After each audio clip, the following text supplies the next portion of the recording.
S सुरासुरमण सिन्धवन्दिदं धोदघादिकं ममलं प्रणमामि बद्धमाणं तीर्थं धम्मस्कर्तारं शेषे पुण्यतीर्थयरि ससौ सिद्धे विशुद्ध भावे समणे अणाणदंसण चरित तव वीर्यायारे ते सौवे समगम पतेगमेव पतेगम वन्दामि अवट्टन्ते अर्हन्ते मानुषे खेते किच्चारिहन्ताणं सिद्धाणं तैणमो गणहराणम् अजावैवगाणं साहूणं चैव सौवेशिं देशिं विशुद्धदंसं प्राणपहाणासमं समासेज्य उपसंपयामि सम्मं जतो निर्वाण संपत्ति। प्रवचन सार परमागम चरणानि योग चूलिका महाधिकार गाथा 240 पृष्ठ 469।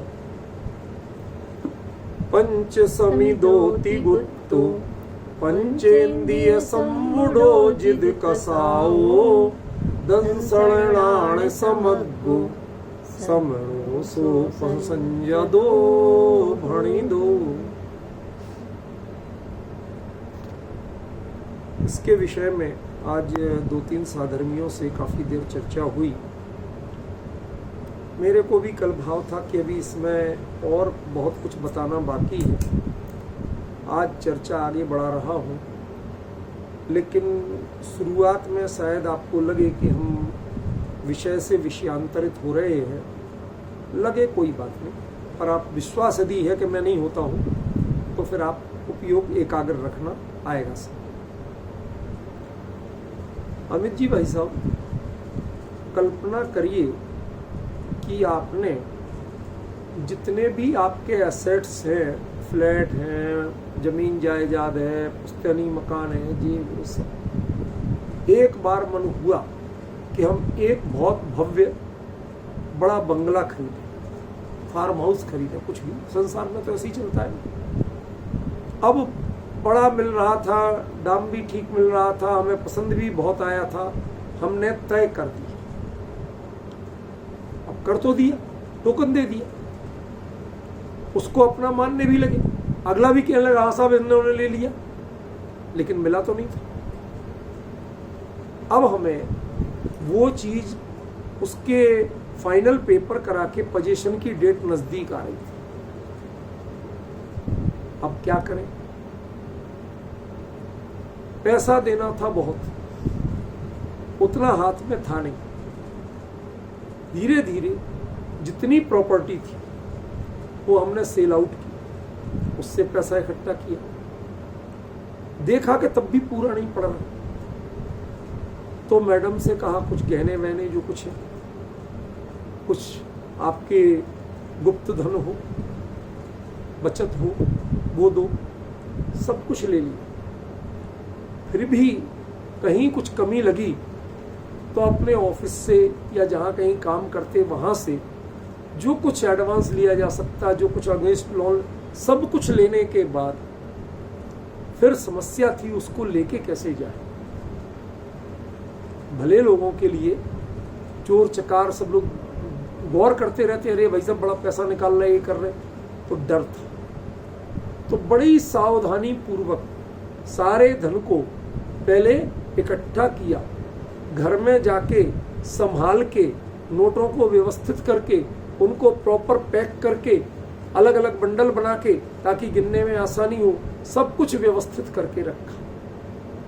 रखने के बाद जब पैसा पूरा जोड़ लिया, व्यवस्था कर ली, अगले दिन सुबह देना था, लेकिन आज रात भर नींद नहीं आई। छोटा सा खटका भी एक ही चीज की ध्यान दिलाता, और वो क्या? उस पूंजी का ध्यान दिलाता। ये नहीं लगता कि कोई छत पे कूदा, कोई किसी को लेके, कुछ नहीं, वो सही सलामत है कि नहीं वही ध्यान, उसके प्रति सावधान वो जागते हुए सुबह कुछ भी करके सावधानी से कोई टैक्सी वाहन बुलाता है, लेके जाता है, उसके वहां तक पहुंचता है, पहुंचने के बाद शांत भाव से बैठता है, भैया ये संभाल लो। समझ गए? जब वो संभाल रहा होता है, मशीन से काउंट कर रहा होता है, जो कुछ भी कर रहा होता है, उस समय उसकी दृष्टि निरंतर उस पे है कि नहीं। कब तक सावधानी जरूरी है? जब तक वो पूरा सौंप नहीं दिया। पूरा हो गया, भाई साहब अब पेपर पे साइन करो, साइन करके अब चलो भाई साहब अब position given over, taken over.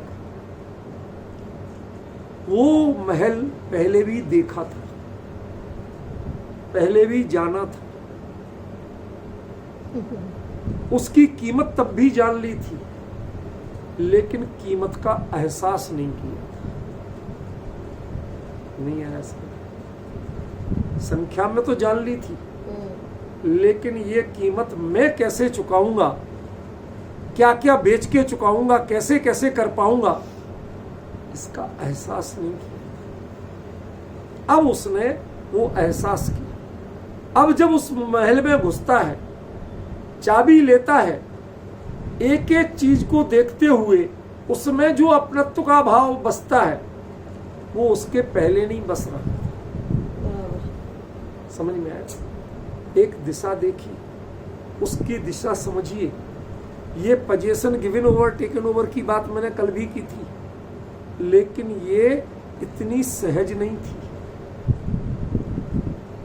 जितनी अपनी चित्त वृत्तियों में जीवन भर की जितनी पूंजी थी, जहां जहां इन्वेस्ट थी, वो सब निकालना थी। उसकी पूंजी इकट्ठी करना और इकट्ठी करके कैसे व्यवस्थित रखना, व्यवस्थित कैसे लेके जाना, व्यवस्थित कैसे संभलवाना, और संभलवाने के बाद उससे वह जो चाबी लेना, सब कुछ देके, सब कुछ देके, एक चाबी ही तो ली आपने। भाई मकान तो वहीं का वहीं था, महल तो वहीं का वहीं था जहाँ पहले था। समझ में आया ना? चाबी ली आपने, और चाबी लेते ही, वो मिलते ही, हाँ साहब कोई और तो नहीं बसा है, कोई नहीं है साहब आपके लिए ये सौंपी। वो लेने के बाद अब जो उसके प्रति तृप्ति का भाव होता है, अब चैन से रहेगा, मेरा है। ये भाव क्या जब देखने आए थे तब था? तब रेट पता चल गया था, रेट तय कर लिया था, लेकिन रेट कितने में पड़ रहा इसका एहसास था? नहीं था। क्यों? अमित जी भाई साहब, बिटिया की शादी कितने में पड़ी? मैं पैसे की बात नहीं कर रहा हूं। शुरू में आपने बहुत प्लानिंग की होगी, ये भी करेंगे, वो भी करेंगे, उनसे पूछा, सब कुछ करते करते अब जो कुछ भी अपनी जमा पूंजी, जो साधन है, सारे साधन लगा दिए, पहुंच गए। एक बार तो ये काम करना ही करना है। समझे? क्या हो रहा है, जो हो रहा है सब ठीक है, मूल लक्ष्य क्या कि ये कार्य निर्विघ्न होना चाहिए, इसमें कहीं कोई व्यवधान नहीं आना चाहिए, सब कुछ न्यौछावर करने को तैयार है। यही परिणामों का अंतर यहां है। उसके पहले जब लड़का देखने गए थे, जब पक्का करके आए थे, तब भी क्या पता नहीं था कि इस लड़के से शादी कर रहे हो? सब पता था, सब कुछ तय था। तो आशंका किसकी थी? सावधानी की जरूरत क्या थी? फिर आपने शादी तक किया क्या? प्रति समय जो हृदय के भाव बदल रहे थे, वो क्यों बदल रहे थे? लड़की पराई तो तभी हो गई थी जिस दिन आपने रिश्ता तय किया था। फिर वो भाव क्यों बढ़ रहे थे भाई साहब? हम तो आपके बगल में खड़े थे। अब अंतर समझ रहे? क्यों? वो एक गांठ, कपड़े के जोड़े में गांठ लगाते लगाते तब लड़की जितनी पराई लगी उसके पहले लगी थी। कैसे हुई पराई, कैसे दी, इस सब का एहसास पहले हुआ था जब आपने हंसते खेलते सारा तय किया था। दो चीजों में बिल्कुल अंतर होता है, एक मोल लगाने में और एक मोल चुकाने में।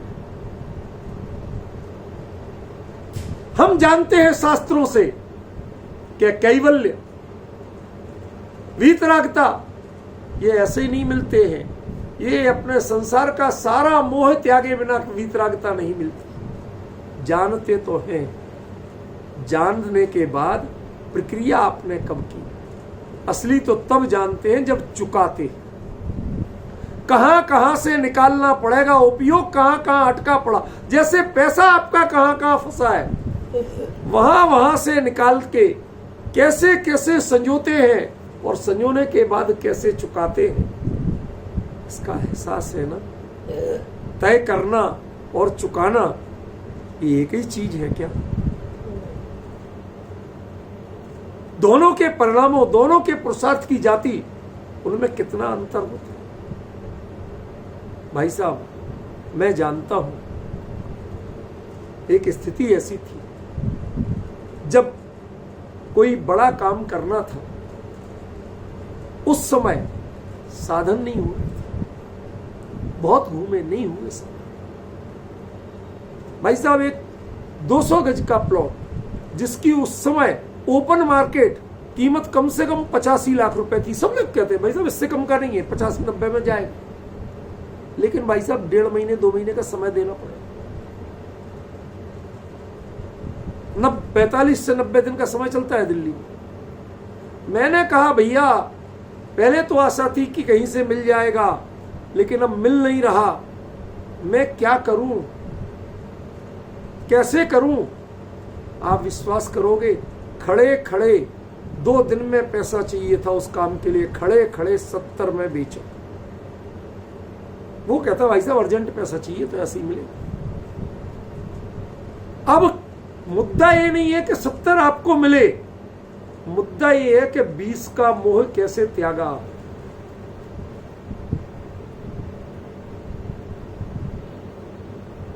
आप जानते हो उसकी उतनी कीमत है, और उसको उसकी कीमत 70 कैसे स्वीकार किया। मुझे मुद्दा ये नहीं है कि वो चीज कितने की है, मुझे मुद्दा ये है कि ये चीज मिलना चाहिए। मैं जो कुछ मेरे पास है वो समग्र समर्पण करने को तैयार हूं। समझ में आ रहा है ना? दंसणाण समग्गो शब्द, इस समग्रता का स्वरूप आपको समझना पड़ेगा। कोई विकल्प स्वीकार नहीं, जो कुछ भी जहां से निकालना है सब निकाल लो। क्या करना है सब कुछ करने को तैयार है, लेकिन अब वो अपनी समग्रता का समर्पण यहां करना है। क्यों? अब लौट के किसी और घर में जाना नहीं। कल तक जिसमें रह रहे थे वो भी छूटेगा, छूटेगा, कोई बात नहीं। अब जब वहां रहना है तो यहां का विकल्प क्या करें? ये भी तो आपने बड़े चाव से बनाया था, हर पौधा बड़े चाव से लगाया था, लेकिन सबका मोह एक क्षण में तोड़ते। याद तो आती, मैं बताऊं, जब कालिदास के वो ग्रंथ है ना, अभिज्ञान शाकुंतलम नाटक है शकुंतला का, तो वह शकुंतला जब जा रही होती पति गृह को, उस समय जिन जिन पौधों को लगाया था, जिनको पानी देती थी, जिनको सींचा था, जिनमें फूल पत्ते उसके स्पर्श के साथ आए थे, उन एक एक से विदा लेती, एक एक से मोह तोड़ती है। अब तुम्हें अपनी देखभाल अपने भरोसे खुद करनी है। आज तुम्हारी शकुंतला जा रही है।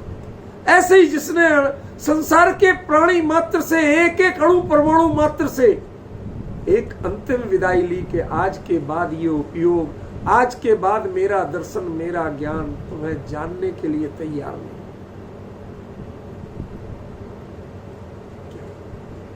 अब तुम आके मेरे ज्ञान में झलको तो बात दूसरी है, लेकिन मैं तुम्हें जानने,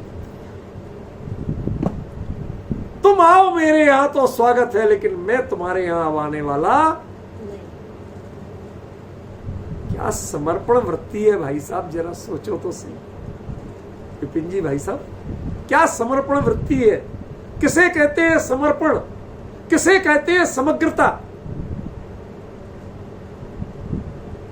आज के बाद यहां आने वाला नहीं। ये उपयोग लोग कहते केवली होने जा रहे थे।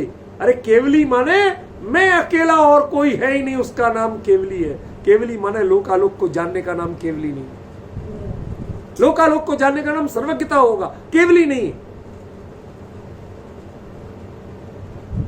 तुम लोकालोक मेरे ज्ञान में झलको तो भले ही झलको, लेकिन मेरा उपयोग तुम्हें जानने के लिए एक क्षण के लिए भी अब मेरा उपयोग खाली नहीं होगा कि तुम्हें जाने।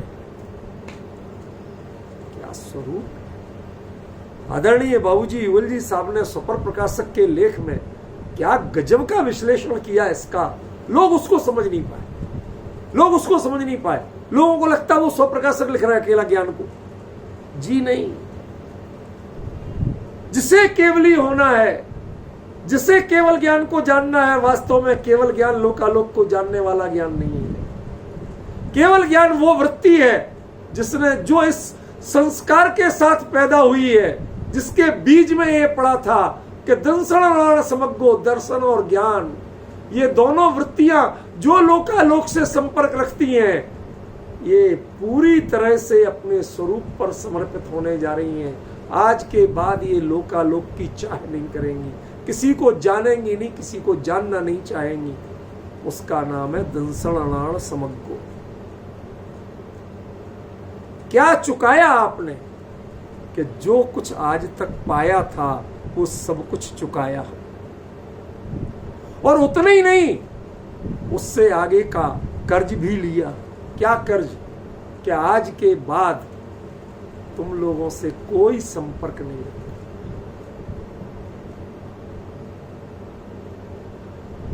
कई लोग कई बार ऐसा होता ना, इस शर्त पे देंगे कि आज के बाद तुम यहां शकल नहीं दिखाओगे।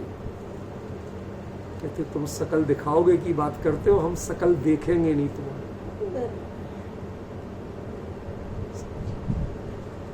इतनी निष्ठा के साथ जो उपयोग अपने स्वरूप में समर्पित होने चला, उसको श्रेणी मिलती है, बाकी को तो धरती मिलती है। श्रेणी माने सीढ़ी चढ़ने वाली। किसको मिलती है? वो सीढ़ी अकेले उसको मिलती है।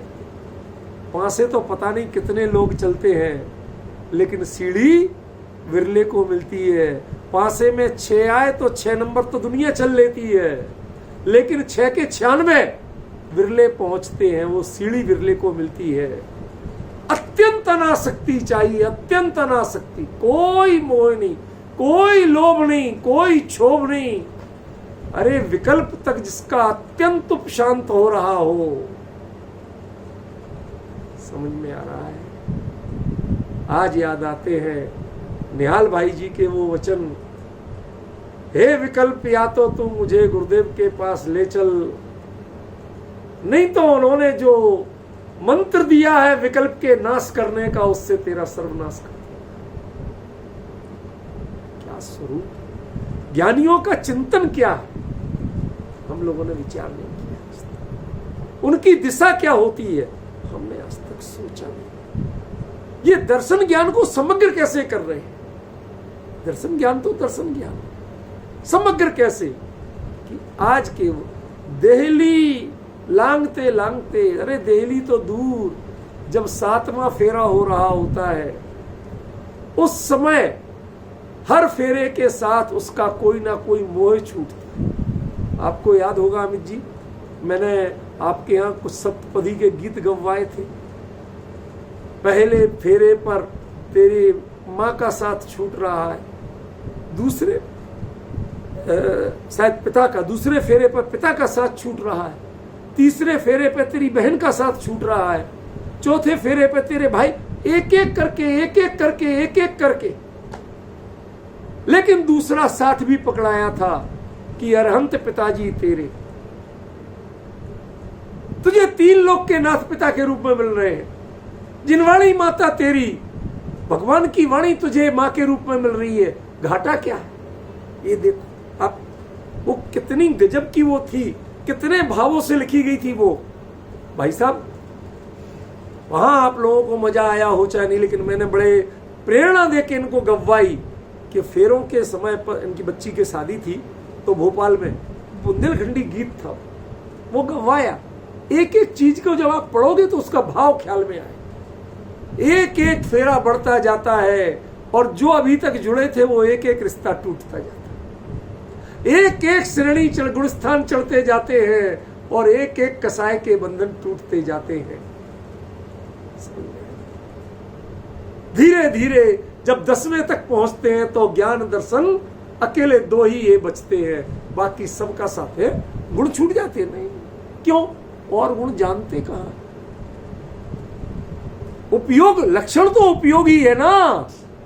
जब उपयोग आ गया तो बाकी सब तो आ ही गए, लेकिन जिनसे उपयोग ने आज तक रिश्ता तोड़ा जोड़ा था वो सारे रिश्ते छूट।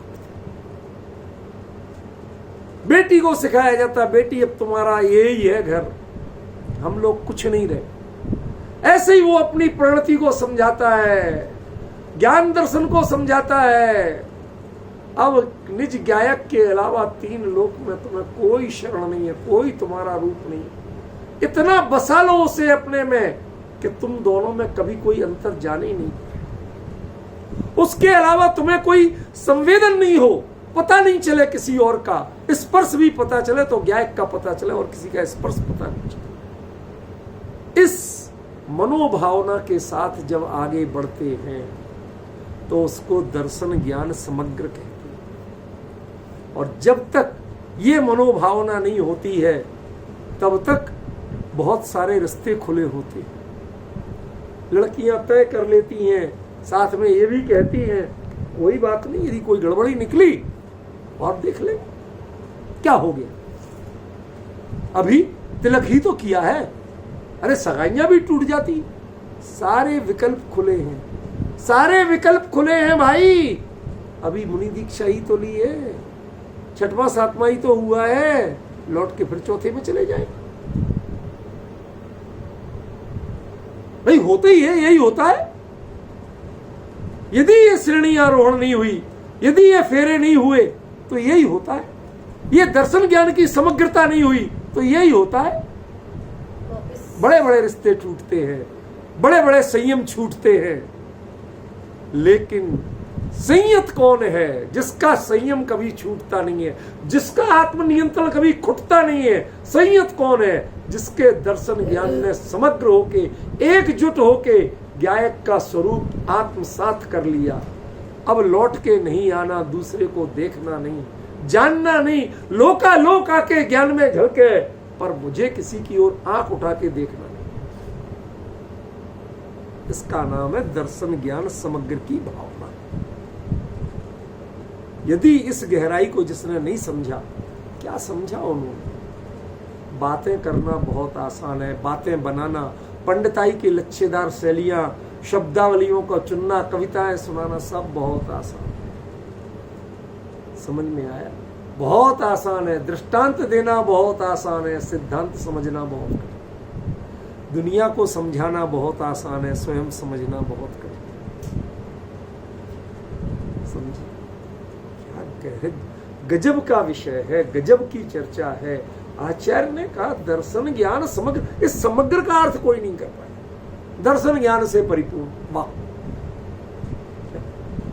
अच्छा मजे की बात, खंडान्वय में जो अन्वय अर्थ दिया उसमें दर्शन ज्ञान से परिपूर्ण, और बाद में जो लिखते श्रद्धान ज्ञान से परिपूर्ण। क्या चक्कर है? कहां कंफ्यूज्ड हो? दर्शन और ज्ञान में, श्रद्धान में तो 4थे गुण स्थान में भी बसा लेते हैं लोग। यहां तो जरूरत है जो दर्शन और ज्ञान, जो पर को आज तक जान लेते थे, लेकिन आज के बाद किसी को जानने को नहीं।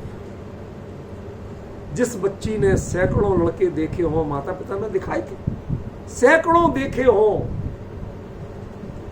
निहारे होंगे, उसकी चाल भी देखी होगी, उसकी ढाल भी देखी होगी, उसकी कद काठी भी देखी होगी, उसके नैन नक्श भी देखे होंगे, उसकी क्वालिफिकेशन भी देखी होगी, उसकी सैलरी भी देखी होगी, घर परिवार में कितने लोगों के साथ रहेंगे, न्यूक्लियर फैमिली है कि ज्वाइंट फैमिली है, सब कुछ देखा होगा।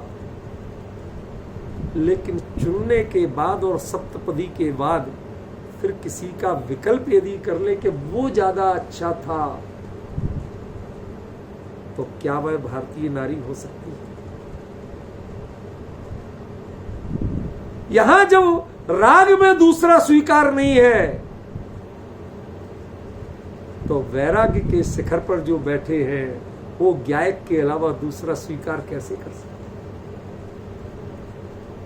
यहां तो राग की भी जाति ऐसी होती है कि वो आसानी से दूसरे को स्वीकार करने को, विचार करने को, अब जो होना था वो हो गया, बस इसके आगे हमें विचार नहीं करना। कौन कितना पैसे वाला था, कौन कितना गुणी था, कौन कितना क्वालिफाइड, सब कुछ खत्म। एक बार तय हुआ, एक बार अपनाया, अपनाने के साथ ही सारे विकल्प खत्म हो जाते हैं। ऐसे ही जिसके ज्ञान और दर्शन ने विकल्प, विचार, अन्य किसी को जानने तक की वृत्ति, उसको पूरी तरह से निषेध करके चले। पर को नहीं जानना, आज के बाद किसी पर को नहीं जानना, इसका नाम दर्शन ज्ञान समग्र। आज के बाद किसी पर को जानना नहीं है, ध्यान रखना। उसके पहले ये गुंजाइश बनी हुई थी, इसलिए लौट लौट के आ रही, इसलिए छेदोप स्थापना से ऊपर बढ़ नहीं रहे थे। अब इसका पर के आकर्षण का, पर के गे लोभ परे का जो परिहार हुआ, और उससे जो अंतरंग में विशुद्धि, निज गायक के अलावा दूसरा विकल्प तक नष्ट हुआ, वह वास्तविक विशुद्धि है। वो विशुद्धि जिसके प्राप्त हुई, तब से परिहार विशुद्धि ये श्रेणी आरोहण की भूमिका बनती है। इससे सूक्ष्म सांप्राय होते होते पूरी श्रेणी का आरोहण हो जाता है। इसका मर्म कौन समझाए और कौन समझे? ये गाथा कह क्या रही है, क्या समझा रही है आपको? दर्शन ज्ञान से समझ, दर्शनोपयोग और ज्ञानोपयोग, इनको समग्र पूरी तरह से समर्पित कर। आज के बाद तुम्हारे उपयोग किसी दूसरे को जानने तक को तैयार नहीं हो, देखने तक को तैयार नहीं हो, विचार करने तक को तैयार। अरे वीतरागी अनंत परमात्मा का भी विचार तुम्हें करना नहीं।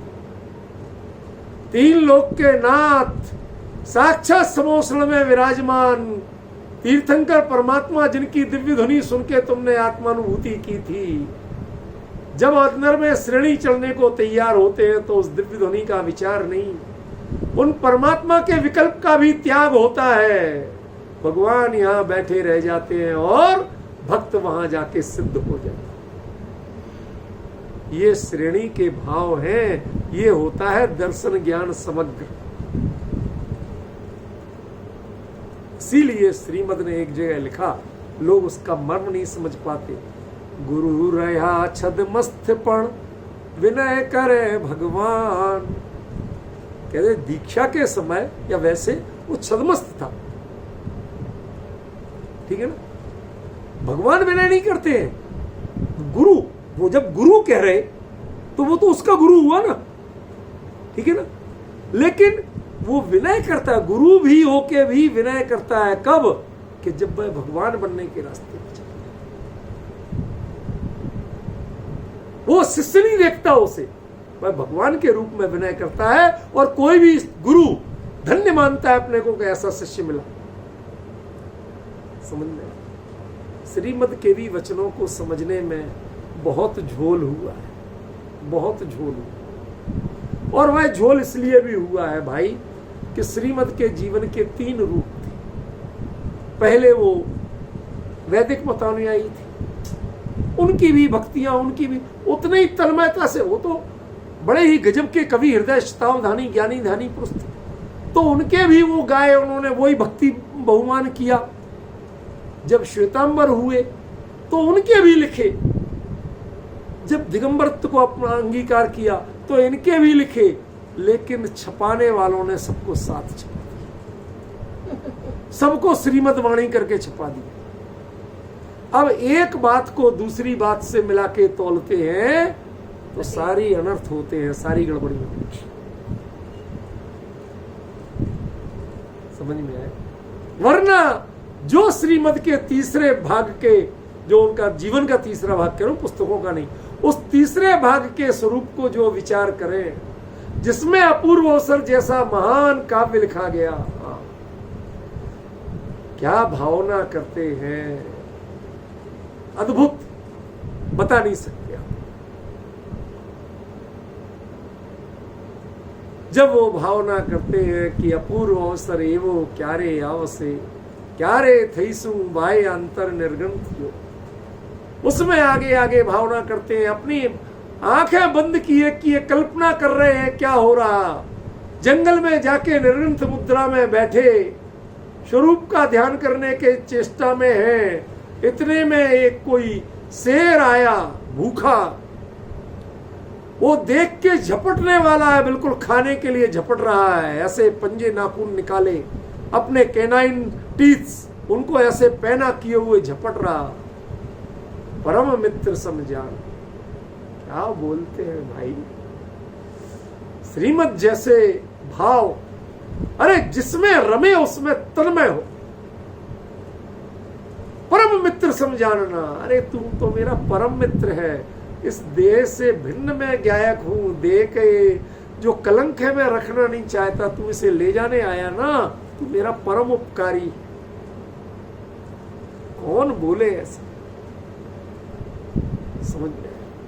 उनके उस पक्ष को पढ़ो, लेकिन उससे पहले के पक्षों से मिला के मत पढ़ो। आज श्रीमद् के भक्तों में सबसे बड़ी कमी जो है वो एक ही, वो सारी श्रीमद् वाणी को मिला जुला के पढ़ते हैं, हर चीज को श्रीमद् का वचन मानते हैं। श्रीमद् आपके लिए आदर्श वो है जो उनके जीवन का तीसरा पार्ट था। जब अपूर्व अवसर जैसे, वैराग्य चिंतन जैसे ग्रंथ उनसे लिखे गए, वैसे भजन लिखे गए, वो कवित्व लिखे गए, कौन हूं आया कहां से और मेरा रूप क्या, संबंध दुखमय कौन है स्वीकृत करूं परिहार क्या, इसका विचार विवेक पूर्वक शांत होकर कीजिए। ये है श्रीमद्। समझ में आया? यहां से प्रेरणा लो, अपने स्वरूप की प्रेरणा लो, सारे बंधन तोड़ो जो जो जोड़े थे आज तक। जेई जहां साधक है तेई तहां बाधक है। क्या अभी तक तुम्हें यहां पहुंचने में जो जो साधक थे, अब वो सारे बाधक है। पंच परमेष्ठी भी घबराना मत, बाधक है। भगवान की दिव्य धुनी बाधक है, यदि उस पर उपयोग दोगे तो बाधक है। क्यों? श्रेणी नहीं चढ़ पाओगे, वीतरागी नहीं बन पाओगे। वीतरागी की वाणी तो सुन लोगे, लेकिन स्वयं वीतरागी नहीं बन। क्या चमत्कार है, क्या अद्भुत रूप है। इसके लिए हमें दर्शन ज्ञान समग्र, दर्शन और ज्ञान को समेट के समर्पित कर दो। उनको कह दो बेटा आज के बाद दुनिया में 3 लोक में, अरे त्रिलोकीनाथ तीर्थंकर परमात्मा का तक का विकल्प तुम्हें नहीं करना है, और तो विकल्प तुम क्या कर। ऐसे जो उपयोग को तैयार करते हैं, परिपक्व बनाते हैं, और परिपक्व बना के उस रास्ते पे चल पड़ते हैं, इस पुरुषार्थ की जाति, इस अपरमत्तता की जाति पहले जितनी अपरमत्तता पाई थी उससे नितांत भिन्न है। रंच मात्र भी मिलती नहीं है। कल बताया था ना, चौथे गुण स्थान की अनुभूति की निर्विकल्पता, 5वें गुण स्थान की, तो और 7वें गुण स्थान में स्वस्थान सपरमत, इनकी सबकी जाति भिन्न है। और श्रेणी आरोहण के ये जो विशुद्धि की जाति अत्यंत भिन्न है, ये एक नहीं है। आपको यदि एक दिखती है तो चश्मे का नंबर बदलवाइए। अरे गुणस्थान बढ़ेगा कैसे यदि एक ही जाति होगी, पुरुषार्थ वही होगा? नहीं बढ़ेगा। जो रॉकेट वायुमंडल से पार पहुंचाता है वो अंतरिक्ष में नहीं चलता, उसके लिए दूसरे, उसका ईंधन भी भिन्न होता है। उसकी गति भी भिन्न है, उसकी मोटर भी भिन्न है, एक ही नहीं है। कहने को तो आग निकलती सब में से दिखती है अमित जी, आग निकलती सब में से दिखती है, पुरुषार्थ सभी में दिखता है, लेकिन पुरुषार्थ की जाति एक नहीं। कहां तरल ईंधन लगता है, कहां ठोस ईंधन लगता है, सबकी जाति भिन्न है। ऐसे ही चौथे गुण स्थान में जो अनुभव होता है उसके पुरुषार्थ की जाति भिन्न है। सातवें तक मिलती जुलती चलती है, लेकिन सातवें से बाहर जो ही अंतरिक्ष में पहुंचते हैं, वायुमंडल की सीमा पार करते हैं, गुरुत्वाकर्षण से बाहर निकलते हैं, उसके बाद की जाति एकदम भिन्न होती है। वह होती है श्रेणी के पुरुषार्थ की, वह जाति होती है दर्शन ज्ञान समग्र की। हमारी कमी यह है कि हमने अपने विचारों को वहां तक उठा ही नहीं पाया कि इस चीज को समझ, इसलिए दर्शन का अर्थ श्रद्धान हो गया, ज्ञान का अर्थ स्वसंवेदन ज्ञान हो गया, समझ गया। इसलिए मैंने एक बार कहा था, किसी का उपहास उड़ाने के लिए नहीं कहा था, पर आप लोगों को कुछ शब्द जाल में आप मत उलझिए। स्वसंवेदन ज्ञान, निश्चय स्वसंवेदन, ये सब इन शब्दों में मत उलझिए। हर चीज का यही अर्थ है, हर जगह यही लिख रहे हो, फिर हम पहचाने कैसे? थोड़े अपने उपयोग को शार्प बनाइए, उनको पहचानना सीखिए। यहां तो सब जगह एक ही बात लिखी है, इसलिए यदि मर्म निकालना है तो कुंद कुंद से निकालना पड़ेगा। आपको अन्य व्याख्याकारों से वो मर्म नहीं मिलने वाला, समझ रहे ना? वो मर्म सीधे नहीं मिलेगा, वो मर्म कुंद कुंद ने लिया है, क्योंकि हर जगह उन्होंने नए शब्द का प्रयोग किया है, नई शैली का प्रयोग किया है। उन्होंने हर जगह एक ही चीज नहीं दी, लेकिन टीकाकारों ने लगभग वही की वही बात दोहरा दी। इसलिए लगता है कहीं ना कहीं अंतर पड़ा है, हमें उसका विचार करना पड़ेगा। बहुत गंभीर बात है ये, सामान्य बात नहीं, समझे? बहुत मार्मिक चर्चा है, हमें विचार करना पड़ेगा। क्या कहा आचार्य ने, क्यों कहा? सो समझो, वो समण है, श्रवण नहीं, समण है, वो समण है। क्यों? क्योंकि अब इसका दर्शन ज्ञान भी समान धरातल पर चल रहा है, क्रम से नहीं, आगे पीछे नहीं चल रहा। क्या जब तक सप्तपदी चल रही थी, कौन आगे कौन पीछे, कौन आगे कौन पीछे, लेकिन सप्तपदी पूरे होते ही अब दोनों बगल बगल में समान खड़े हैं, अलग अलग नहीं। ऐसे ही जिनके समान, अगली गाथा में देखना कल से चलेगा, वो समता का भाव। ये जो इसमें कहा समलो, इसकी समण में क्या समता होती है वो चर्चा आगे चलेगी। बात करेंगे स्थूल दृष्टांतों से, लेकिन रहस्य होगा बड़ा गूढ़, समझ में आए? अभी है थोड़ा समय, अपन चर्चा कर सकते हैं। क्या है चर्चा? समण की। सो समणो, वो समण है कौन? जो दंसण समग्रो, जो दर्शन ज्ञान से समग्र है, वो समण है। जिसने दर्शन और ज्ञान को पूरी तरह से समर्पित नहीं किया, वो समण नहीं हो सकता। जिसको दर्शन ज्ञान को पकड़ पकड़ के, उंगली पकड़ के पीछे चलाना पड़ता है, वो समण नहीं है, क्योंकि आपको मुड़ के उधर देखना पड़ता है। जिसका दर्शन ज्ञान आपसे आगे भागता है, समर्पित है स्वरूप के लिए, वो आप ही अपनी माने दर्शन और ज्ञान की पर्याय, दर्शन ज्ञान की पर्याय पने को, पर्याय जाति को देखने को तैयार नहीं है। वो अपने को त्रिकाली गायक के रूप में, शाश्वत गायक के रूप में तन्मयता के लिए तैयार है। वो दर्शन ज्ञान समर्थ, वो वास्तव में समण है। सो संजदो वणी दो, कि ये संयत है, ये सेल्फ कंट्रोल का है। क्यों? क्योंकि जिसने अपने दर्शन और ज्ञान की वृत्तियों को क्रम भावी की जगह सहभावी बना दिया, उस दिशा में ले गया, कहते ये लौट के नहीं आएगा, बाकी सब लौट के आ सकते। मैं आपको बताऊं, कट गया।